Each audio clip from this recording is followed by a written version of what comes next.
ከሞት የተነሳ ሊቀ ካህን የለም ከኢየሱስ በፊት። ሁሉም ሞት ቼክ አድርጓቸው ቴስት ተደርገው ከሞት በታች ናቸው። ኢየሱስ ስላልሞተ አይደለም ለዘላለም ካህን የተባለው። ሞት ቼክ አድርጎት ከነሱ ጋር ተነጻጽሮ ሞት ሊይዘው፣ ሞት ሊያበላሸው፣ ሞት ሊያስቆመው፣ ሞት ሊያስቀረው ያልቻለ የህይወት ኃይል አለው ኢየሱስ። ሞት ቴስት አድርጓል ኢየሱስ። ሞት ቼክ አድርጎታል። ሞት ላይ ቀርቧል ኢየሱስ። ሞቶ አሸንፎ ወጥቷል። አያችሁ፣ ኢየሱስ ጌትነቱ የተረጋገጠው አደባባይ ላይ ጌታችሁ ነኝ ብሎ አይደለም። ሞትን ድል አረገው። ሞትን እግሩ ስር አስቀመጠው። መክፈቻ ቁልፉን ተቀበለው። ብቅ ሲል አንተ ጌታ ነህ። ሞት ኢየሱስን ጌታ ይለዋል። ኢየሱስ እኮ እኔን ወክሎ ኃጢአተኛውን ሰውዬ ወክሎ ወደ እግዚአብሔር በዘላለም ህይወት ኃይል ገባ። አንተ እንደ መልከ ጼዴቅ ሹመት ለዘላለም ካህን ነህ ብሎ እርሱ ምሏልና እግዚአብሔራው ማለ። ዕብራውያን ምዕራፍ 7 ከቁጥር 16 ጀምረን እስከ ቁጥር 22 ድረስ በጌታ በኢየሱስ ክርስቶስ ስም አነባለሁ። የምንወደው የጌታ ቃል እንደዚህ ይላል። እርሱ ካህን የሆነው በማይጠፋ የህይወት ኃይል መሰረት እንጂ እንደ ትውልዱ የሕግ ሥርዓት አይደለም። እንዲህ ተብሎ ተመስክሮለታል፣ እንደ መልከ ጼዴቅ ሹመት አንተ ለዘላለም ካህን ነህ። የቀድሞ ትእዛዝ ደካማና የማይጠቅም በመሆኑ ተሽሯል። ሕጉ ማንንም ፍጹም ሊያደርግ ስለማይችል ወደ እግዚአብሔር የምንቀርብበት የተሻለ ተስፋ መጥቷል። ይህ ያለ መሐላ አልሆነም። ሌሎች ካህናት የሆኑት ያለ መሐላ ነው። እርሱ ግን ካህን የሆነው በመሐላ ነው። ምክንያቱም እግዚአብሔር እንዲህ ብሎ ተናግሮለታል። ጌታ ማለ፣ ሐሳቡን አይለውጥም። አንተ ለዘላለም ካህን ነህ። ከዚህ መሐላ የተነሳ ኢየሱስ ለተሻለ ኪዳን ዋስ ሆኖናል። ግን እንደ መልከ ጼዴቅ ሹመት እርሱ ለዘላለም ካህን ነው የሚለውን ሲያጸና ቁጥር 16ን ደግመን ብናየው ደስ ይለኛል። ምንድነው የሚለው? እርሱ ካህን የሆነው አይደል በማይጠፋ ህይወት ኃይል እንጂ ምንድነው የሚለው? ሌላው እንደ ትውልዱ የሕግ ሥርዓት አይደል። በማይጠፋ ህይወት ኃይል እንጂ እቺን ሐረግ ብቻ ያዟል። በማይጠፋ ህይወት ኃይል ኢየሱስ ካህን ሆኗል። እርሱ ካህን የሆነው አላው እግዚአብሔርን ሥርዓቱን ቀይሮታል። የክህነት ሥርዓቱን ቀይሮታል። ቀጥሎ ደግሞ ሕጉን ቀይሮታል። ስለዚህ አሁን እግዚአብሔራው ሌላ ካህን አመጣ አለ። ሌላ ካህን ያመጣው ምን አይነት ነው ሲሉት፣ እንግዲህ እርሱ አሁን ከዚህ በኋላ የመጣው ሁለተኛው ምዕራፍ ላይ የመጣው አዲሱ ኪዳን ላይ የመጣው ሊቀ ካህን በማይጠፋ የህይወት ኃይል ነው ሊቀ ካህን የሆነው። በጣም አስደናቂ ቃል። በጣም ኢንዲስትራክተብል የሆነ ላይፍ፣ የማይረበሽ የማይበጠበጥ ህይወት ያለው። ክብር ለእግዚአብሔር። የማይጠፋ የህይወት ኃይል። በዚህ በማይጠፋ የህይወት ኃይል ካህን ሆኗል እንጂ እንደ ትውልዱ ሥርዓት አይደለም። በዚች አረፍተ ነገር ብቻ በብሉይ ኪዳን የነበረውን የክህነት አገልግሎት የዚህ ደብዳቤ ጸሐፊ ወደ ዳር ያወጣዋል። ይህንን ደብዳቤ የሚያነቡ የዕብራውያን መልእክት አንባቢዎች ምናልባት እስካሁን ድረስ በጣም አልተሞገቱ ከሆነ ስለ አሮን በአሮን ላይን ላይ ስላሉት ስለነ ፊንሃስ ስለ ካህናቶቹ በጣም ልባቸውን ይዘው እየተሟገቱት ከሆነ በዚች ቁጥር ግን ከመስመር ይወጣሉ። እርሱ በማይጠፋ ህይወት ኃይል፣ በዘላለማዊ የህይወት ኃይል እርሱ ሊቀ ካህን ሆኗል። ኢየሱስ ይዞት የመጣው ህይወት የማይጠፋ ነው። በክርስቶስ ኢየሱስ በኩል ወደ ህዝቡ የቀረበው ህይወት ዘላለማዊ ነው።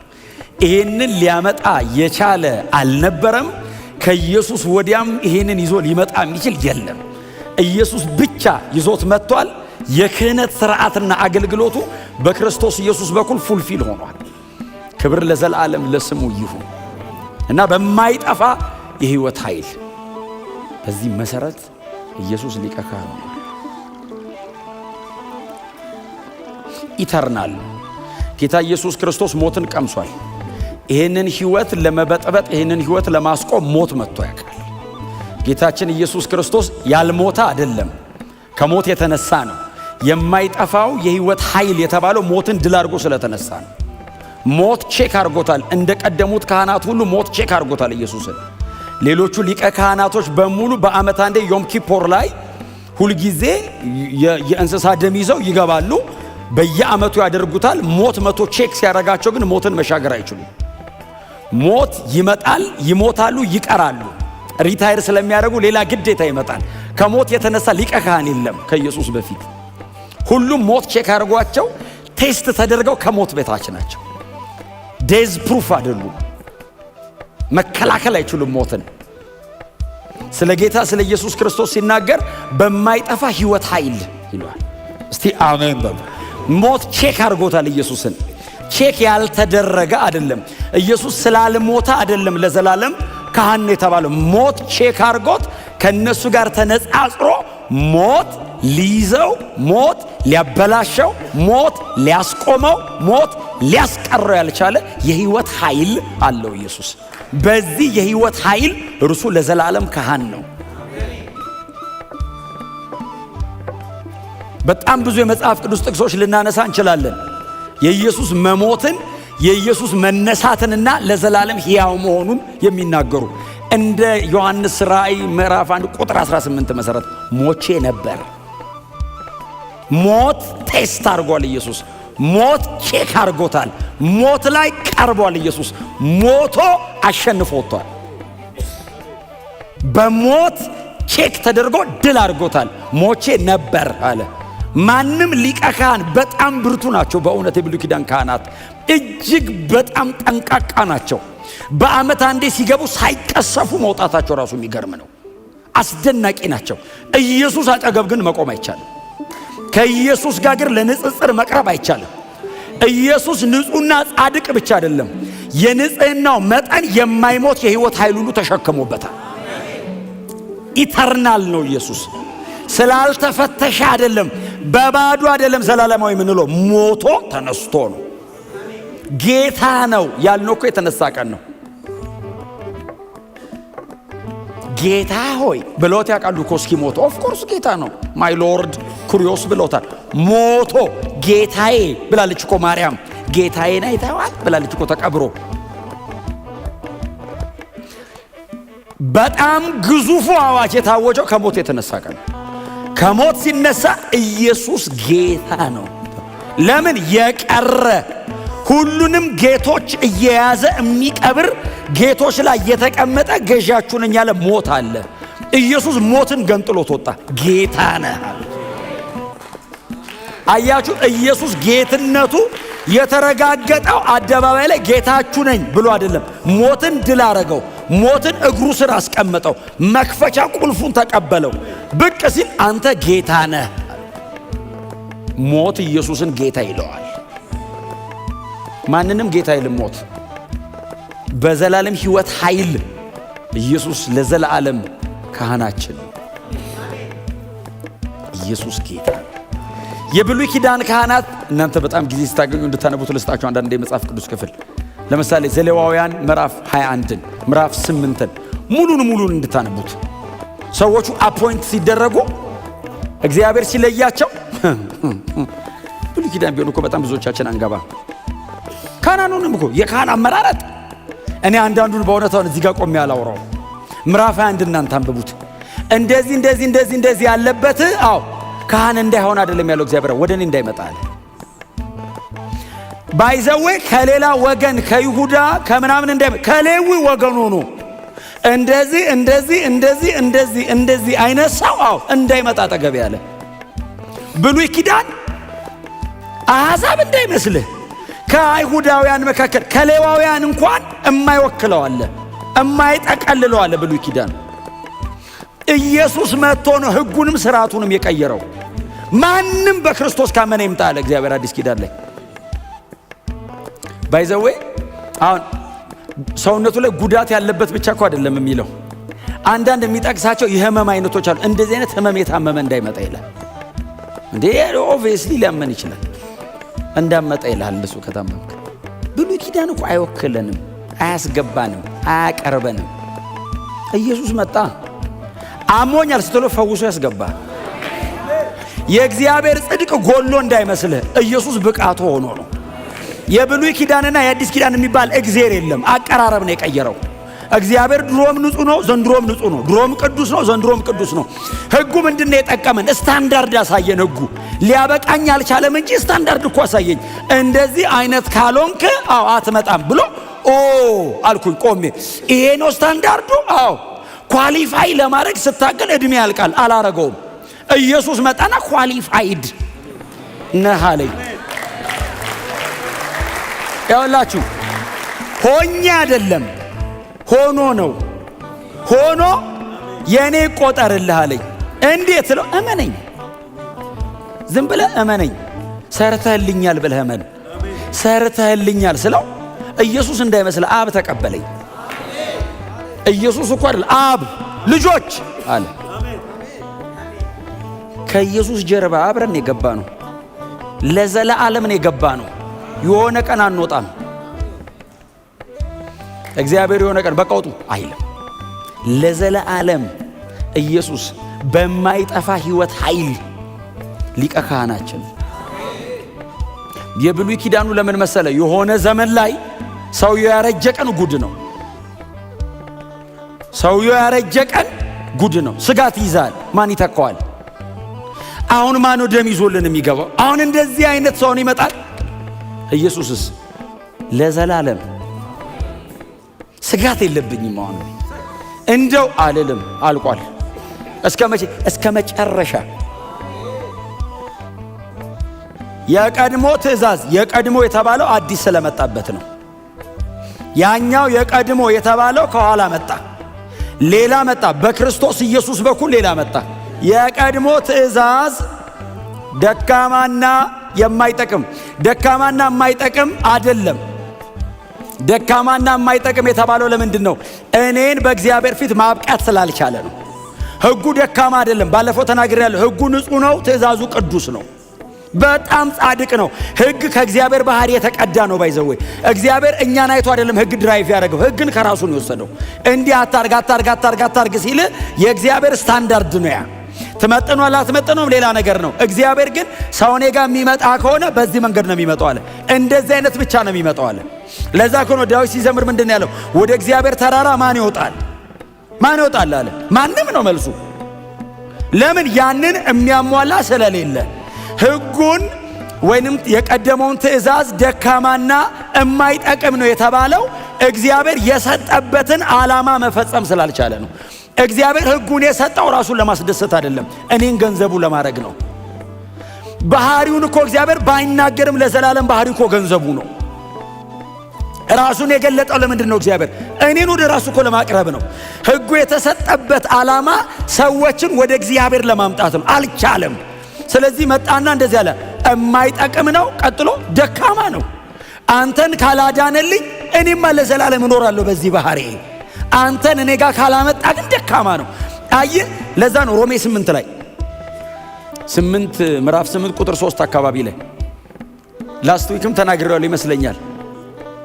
ከሥጋ ጉልበት የተነሳ ሕግ ሊፈጸመው አልቻለም ይልና እግዚአብሔር የገዛ ልጁን በሥጋ ለባሽ ወይንም በሰው ምሳሌ ልኮ ሕጉ የሚጠይቀውን ፈጸመው ይላል። አሁን እግዚአብሔር ሕግ ገልብጦ አይደለም። ከሥጋ ድካም የተነሳ ሕጉ ማድረግ ስላልቻለ እግዚአብሔር በኃጢአተኛ ሰው ምሳሌ ልጁን ላከና ሕጉ የሚጠይቀውን በክርስቶስ አረገው። አይ አርገ አንድ ካላረክ በዜሮ ነው የሚባዛው። 9 ተጠንቅቀህ አርገ 10ኛው ላይ ብትስት ምንም አላረክም ነው የሚል እግዚአብሔር መጥቶ። ስለዚህ አንችልም። ሮጦ የገባ የመሰለው ሰው ካለ እዚህ ቤት ተሳስታችኋል። እግዚአብሔር በልጁ ደም በኩል ያመጣ። በፍጹም አንችልም። በእውነት ኮፓፕ አይደረግም። ለምንድን ነው ሕጉን መፈጸም አንችለው? ሥጋ ኃይለኛ ነው፣ በጣም ኃይለኛ ነው። ሥጋ ማለት ይሄ አይደለም። ፍሌሽ አይደለም እያልኩ ያሉት ዲዛይር ሳርክ ማለት ይሄ እንትኑ ብቻ አይደል። ሳርክ በጣም ብዙ ነው፣ ቃሉ ግሪክ ነው ግን ብዙ ነው። ሳርክ ሶማ ፍሌሽና ቦዲ ማለት ነው። ይሄ ሥጋ ማለት በሰውነት ውስጥ ያለ ዓለማዊ መሻት፣ እሱን ሰው ማሸነፍም መካድም አይችልም። ስለዚህ ሕጉ መጥቶ ታገለኝ አልቻለኝም። እንዳታረግ ይለኛል፣ አረጋለሁ። ታው ትሞታለህ ይለኛል፣ አልችልም። አሁን ባላረግ እኮ ደስተኛ ነኝ። ካረክ ትሞታለህ ሲለኝ ስለማልችል አርጌ ሞታለሁ። እንደ ሰው ደካማ የለም። አታርግ ትሞታለህ ሲለኝ ፔናሊቲውን እያወቅኩኝ አልችልም አለማረግ እና ህጉ እንዳታረግ ሞት እንዳታረግ ሲለኝ አርጌ ሲመጣ ሙት ይለኛል፣ እሞታለሁ። ይኸውልህ ኃጢአተኝነቴን እየገለጠ ሞት እየፈረደብኝ ነው የኖረው ህግ። ስለዚህ እግዚአብሔር መጣና ደካማና ማይጠቅም አለ። ታዲያ ምን መፍትሄ ላበጅ ሲል በኃጢአተኛ ምሳሌ ልጁን ላከው። ህጉ የሚጠይቀውን በሙሉ ኢየሱስ አረገው። ለዛውም በህጉ ልክ ብቻ አይደለም፣ እንደማይደገም አድርጎት ኢየሱስ ሰራው። ተናግሬያለሁ ብዙ ጊዜ የኢየሱስ የቅድስና መጠን አባቱ በሰማይ የኖረበት አይነት ነው። ኢየሱስ መሬት ላይ የኖረበት ንጽህና አብ በሰማይ በመላእክቱ መካከል የሚኖርበት ንጽህና ነው። ኃጢአት አልባ ነው ኢየሱስ፣ ስህተት አልባ ነው እና ህጉን ከመንገድ አወጣ፣ ፍጽም አረገውና ከመንገድ አወጣ፣ ነፃ ወጣኝ። እስቲ አሜን በሉ። ሌባ የሚል ህግ አይደለም ያለው፣ አለመስረቅ ተቻለ። አሁን ለዛ እኮ ነው መጽሐፍ ሲነገር ኤፌሶን 4 ላይ ማንም የሚሰርቅ ይልና ከእንግዲህ አይስረቅ አይደለም የሚለው። ሌባው ሰውዬ ጥሩ ሰው ይሁን አይደለም የሚለው። እየሰራ ሌላ ለሚያካፍለው ይኑረው ነው የሚለው። የሚሰርቅ ሰውዬ አካፋይ ህግ ሊያረጋ አይችልም። ሌባ ብሎ ይገላል፣ ያስወግራል። ወንጌልስ ተራፊ ያደርጋል። ይሄ ሌባው አይደል እንዴ ሰጪው ወንጌል ነው ገልብጦት። እስቲ አሜን። ኢየሱስ በዘላለም ህይወት ኃይል ካህናችን ሆኗል። ድል ያደረገው ኢየሱስ ነው፣ ህጉስ አይችልም። ስለዚህ ቁጥር 18 ላይ አይ ቲንክ እንትናቸውን ያወጣዋል፣ የሰዎቹን ንቀል ያደርገዋል። በቃ ህግ የቀድሞ ትእዛዝ ሲሉ ተሽሯል። እንዴት? ለምን? የማይጠቅምና ቀጥሎስ ምንም አይልም፣ ደካማ። ቁጥር 19 ነው መፍትሄው። ለምንድን ነው እግዚአብሔር ህጉን የሻረብን? የማይጠቅምና ደካማ ስለሆነ። ቁጥር 19 ምንድነው የሚለው? ማንንም ፍጹም ሊያደርግ ስለማይችል ወደ እግዚአብሔር የምንቀርብበት የተሻለ ተስፋ መጥቷል። ህጉ ምን ማድረግ አይችልም? ፍጹም ማድረግ አይችልም። ቀጥሎስ ወደ እግዚአብሔር ማቅረብ አይችልም። የካራክተር ሞዲፊኬሽን ነው የሚሰጥ ህግ። አውትዋርድ ነው፣ ደጅን ነው፣ ሪቹዋል ነው ህጉ፣ ውስጥን አይቀይረውም። ስለዚህ ወደ እግዚአብሔር መቅረብ አትችልም። ብሉይ ኪዳን ደጅ ነው። ለምንድነው እኛ እንደዚህ ስክር ምንለው? ደጅ አይደለም ያለው፣ ደጅ ውስጥ ነው ያለው። ኒው ቴስታመንት እኮ ይሄ ነው። አዲስ ኪዳን እኮ ይሄ ነው፣ ውስጥ ነው። አየ መነካተ አለባበስ ላይ አይደለም ያለው፣ መነካተ ልብ ውስጥ ነው ያለው። ብሉይ ኪዳን አለባበስ ነው ባይዘው። አሮን እንደተባለው ሳይለብስ ቢመጣ ይሞታል። የሽቶ ቅመማዋን እግዚአብሔር ነው የተናገረው። በዚህ እንትኑን እንትን አድርገው ያለው ሽታ ቢያዛንፍ ይሞታል።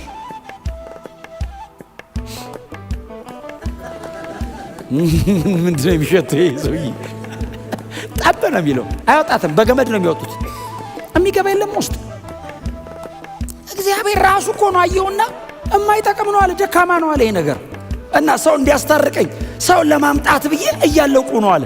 ክብሬ መምጣት አይችሉም አለ። እንደ እግዚአብሔር ሰው የሚወድ የለም። እግዚአብሔር ገዳይ አይደለም ባይዘው። እንደ እግዚአብሔር ፍቅር የለም። ብትጠጉኝ ትሞታላችሁ ብሎ እኮ ተራራ ድረስ እኮ ይመጣል። ተራራ ድረስ ይወርድና እንዳትመጡ ይላል። እዛ ቆዩ ይላል። እዛው ቁጭ ብሎ ከመውራት ይችላል። በጣም ስለሚወድ እኮ ነው። ሰው መሀል ይመጣና ተራራው እንዳይነኩት ነገራቸው።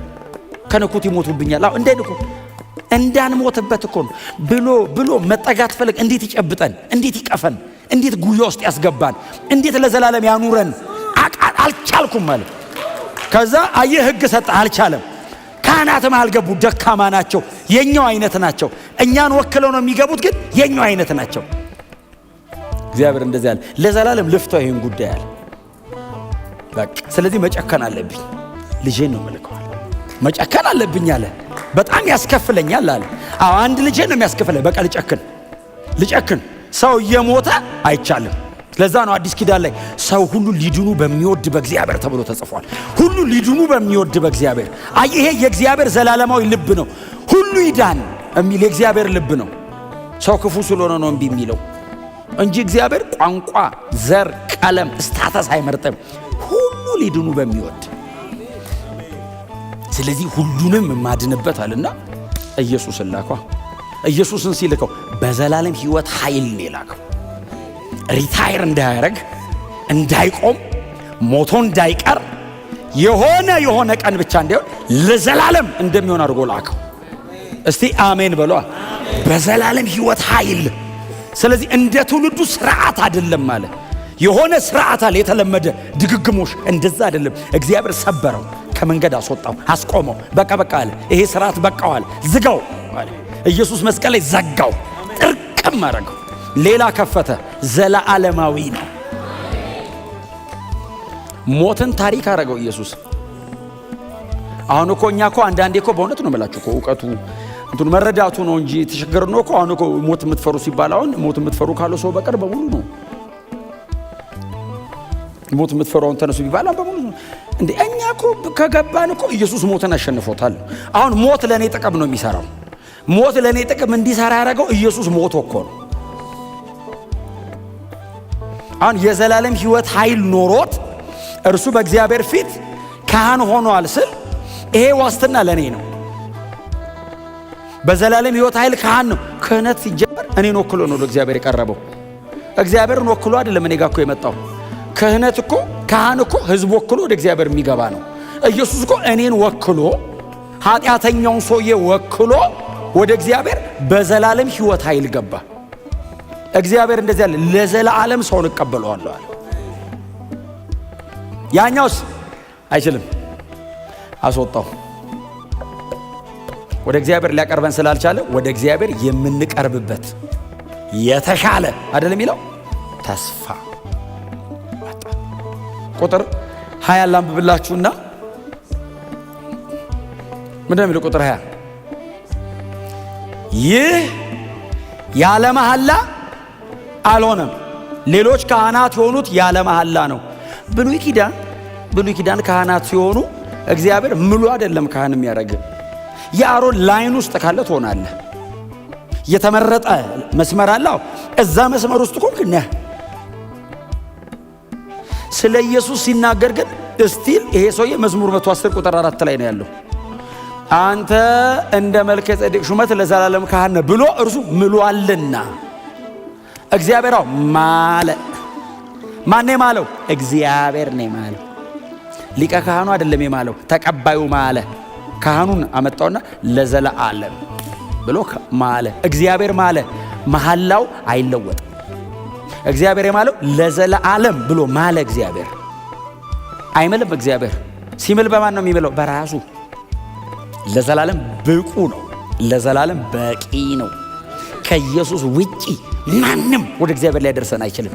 በሙሉ ኃጢአተኛ ናቸው፣ ደካማ ናቸው፣ ሞተዋል። ከኢየሱስ ውጪ በእኔና በእግዚአብሔር መካከል ማንም ሊቆም አይችልም። እግዚአብሔር አይቀበለውም። እግዚአብሔር ለዘላለም ምሎ ጨርሷል ኢየሱስ ጋር። ከኢየሱስ ወዲያ መሃል መግባት የሚችል የለም። ይሄ የኢየሱስ ሥራ ነው፣ እኔና እግዚአብሔር መሃል መቆም። ኢየሱስን ተክቶ ለመግባት የሚሞክር ካለ የተረገመ ይሁን። አሜን በሏ። በቃ ኢየሱስ ብቻ። እኔ ለዚህ ጉዳይ ብቻዬን ነኝ፣ ታማኝ ነኝ። መልከ ጼዴቅ ላይኑ አብርሃም ጋር ነው። ሌዋውያን ላይናቸው ሙሴ ጋር ነው። ስለዚህ እግዚአብሔር አብርሃም ጋር ብቻውን እንደማለ ኢየሱስ ጋር ብቻውን ማለ። ለዘላለም ተቀብያለሁ፣ ምያለሁ። አንተ ለዘላለም ካህን ነህ። በአንተ በኩል ብቻ እቀበላለሁ፣ ከአንተ ውጪ አልቀበልም ማለት ነው። በኢየሱስ ደም ካልሆነ አየ እግዚአብሔር ማንንም አይቀበልም። ዝግ ነው። ይሄውላችሁ በጣም ደማቅ መስመር ነው። አያችሁ አሁን እግዚአብሔር በጣም ሲሪየስ የሆነ ቀይ መስመር ነው ያሰመረው። አንተ ለዘላለም ካህን ነህ ብቻ አይደለም ያለው ማለ። አልፈልግም ሌላ። ዝግ ነው አለ አብ። በክርስቶስ በኩል ኮንክ ይቀበላል፣ ካልሆንክ አይቀበልም። እያወራ ያለው ክርስትና ነው። ክርስቲያን የሆነ ሰው በሙሉ በክርስቶስ ኢየሱስ በኩል ብቻ ነው የሚመጣው። ለምን? እግዚአብሔር ማለ በሱ በኩል ብቻ። ከዛ ውጪ አልቀበልም። ከኢየሱስ ውጪ ኮንክ የእግዚአብሔር ፍርድ ስር ነህ። በኢየሱስ ኮንክ የእግዚአብሔር ጽድቅ ፊት ነህ። አይቻልም።